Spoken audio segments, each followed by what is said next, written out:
এরে আমার কলিজার যুবক, বুড়া ডাক দিয়া বলবে, তুমি হাসরের মাঠে কি খুঁজো? বলে একটা নেক খুঁজি। নেক পাও না কেন? মেয়েও দেয় না, ছেলেও দিবে দূরের কথা, স্বীকারই করে না যে আমার ছেলে। ইয়াউমা ইয়াফিরুল মারউ মিন আখিহি ওয়া উম্মিহি ওয়া আবিহি ওয়া সাহিবাতিহি ওয়া বানিহি। বড় কঠিন হালাত। ওই বুড়া বলবে, ভাইজান আমার আমল নামায় তেমন কোন নেক নাই, তবে একটা নেক আছে। কয়টা নেক? মাত্র একটা নেক আছে, তবে এক নেক দিয়া আমি জান্নাত পাবো না। তবে আজ এই বিপদে তোমারে আমি একটা নেক দিয়া দেই, অন্তত তুমি জান্নাতে যাও। আমার তো নেক একটা দিয়ে জান্নাত পাবো না, আমি তো এমনি যাবো জাহান্নামে। তাহলে তুমি জান্নাতে যাও, তো তৃপ্তি পাইলাম যে আমার এক ভাই জান্নাতে গেল। নেকটা পাইয়া খুশি, আল্লাহর আদালতে হাজির। আল্লাহকে বলবেন, হে মালিক, নেক পেয়ে গেছি, দিছে কে? ছেলে না, মেয়ে না, ভাই না, কে? বলে, এক আল্লাহ, আপনার বান্দা বুড়া মানুষ। ফেরেশতারা হাজির করো। হাজির করার পরে বলবে, তুমি এই বান্দারে নেক দিছুনি? বলে, হ্যাঁ। কয়টা? কয় একটা আছে। কয়টা? একটাই আছে। দিছো কে? আজকে এই নেকের বড় মূল্য। বলে, আল্লাহ আমার এক নেক দিয়া জান্নাত পাবো না, এই কারণে তাকে দিলাম যে আমার ভাই জান্নাতে যাক, আমি একটু অন্তর দিয়া তৃপ্তি পাবো যে একটু উপকার করলাম। আল্লাহ কয়, তুই যদি বান্দা এক ভাইয়ের উপকার মায়া দেখায় যদি একটা নেক দাও, আমি আল্লাহর মায়া কি কম? আমি আল্লাহ তো রহিম নামের দরজা খুলে রাখছি। আজ আমি আল্লাহর দয়া দিয়া তোমাকেও জান্নাত দিয়া দিলাম। ইয়া ইলাহি মুঝসে মুঝকো দূর কর, তাকে দেখো मुझ में तुझको एक नजर। या इलाही तू मेरा माबूद है, या इलाही तू मेरा माशूक है। পর্দার আড়ালের মা বোনেরা, আপনারা যদিও নবী না, নবীদের মায়ের মতোই আপনাদের এত দাম।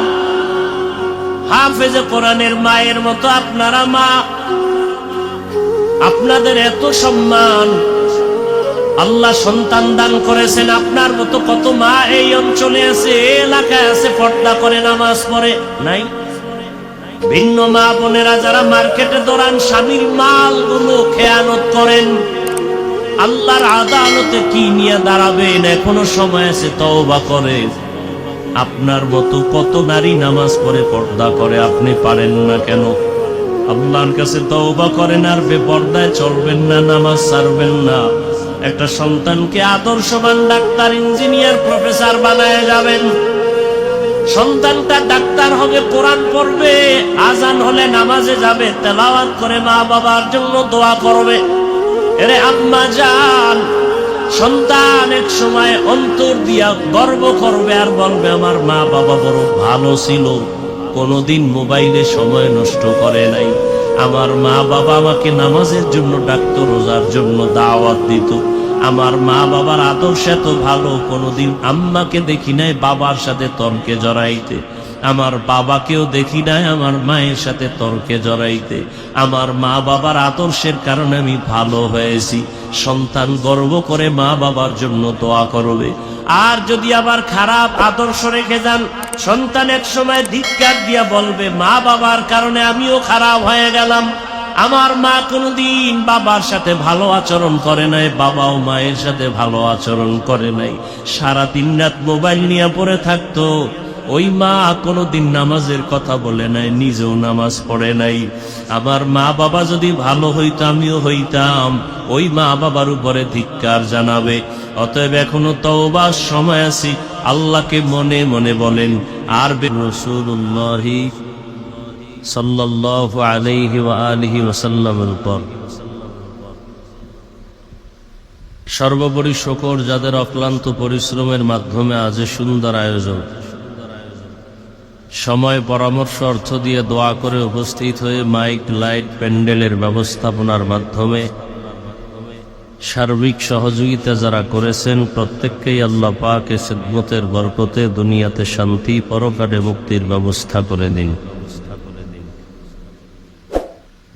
হযরত উলামায়ে কেরাম দীর্ঘ সময় কোরআন সুন্নাহ ভিত্তিক দিক নির্দেশনামূলক আলোচনা রেখেছেন। আপনারা ধৈর্যের সাথে আলোচনা শুনছেন। উলামায়ে কেরামদের কথাগুলো সহি তরিকায় আমল করার সকলকেই তৌফিক দান করেন।